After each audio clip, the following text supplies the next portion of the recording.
One of my earliest memories was fighting with Carter on my 6th birthday, and my cake exploding from the magical energy we stirred up.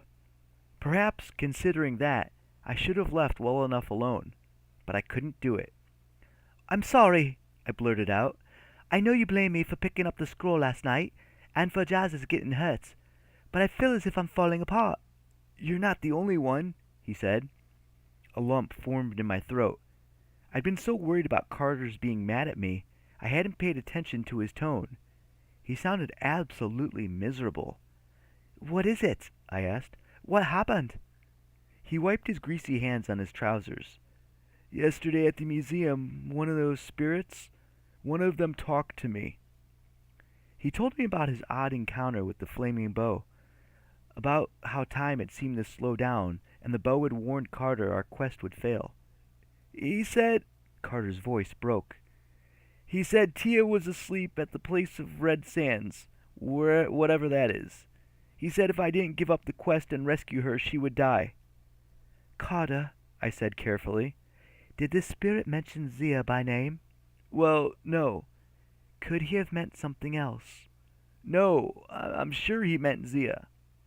I tried to bite my tongue. Honestly, I did. But the subject of Zia Rashid had become an unhealthy obsession for my brother. "Carter, not to be unkind," I said, "but the last few months you've been seeing messages about Zia everywhere. 2 weeks ago you thought she was sending you a distress call in your mashed potatoes." "It was a Z, carved right into the potatoes." I held up my hands. "Fine. And your dream last night?"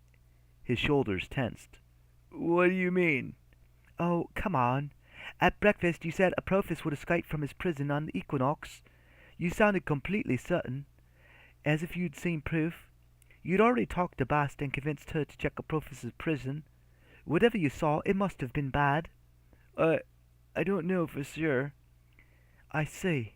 My irritation rose. So Carter didn't want to tell me. We were back to keeping secrets from each other. Fine.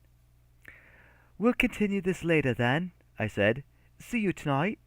"You don't believe me," he said, "about Zia." "And you don't trust me, so we're even." We glared at each other. Then Carter turned and stomped off towards the Griffin. I almost called him back. I hadn't meant to be so cross with him. On the other hand, apologizing was not my strong suit, and he was rather impossible. I turned to the Sphinx and summoned a gateway. I got rather good at it, if I do say so myself. Instantly a swirling funnel of sand appeared in front of me, and I jumped through. A heartbeat later I tumbled out at Cleopatra's Needle on the bank of the River James. 6 years before, my mother had died here. It wasn't my favorite Egyptian monument, but the Needle was the closest magical portal to Gran and Gramps' flat. Fortunately, the weather was miserable and there was no one about, so I brushed the sand off of my clothes and headed for the underground station. 30 minutes later, I stood on the steps of my grandparents' flat. It seemed so odd to be home. I wasn't even sure if I could call it that anymore. For months I'd been longing for London, the familiar city streets, my favorite shops, my mates, my old room. I'd even been homesick for the dreary weather. But now everything seemed so different, so foreign. Nervously, I knocked on the door. No one answered. I was sure they were expecting me. I knocked again. Perhaps they were hiding, waiting for me to come in. I imagined my grandparents, Liz and Emma, crouched behind the furniture, ready to jump out and yell, "Surprise!" Gran and Gramps crouching and jumping? Not bloody likely. I fished out my key and unlocked the door. The living room was dark and empty.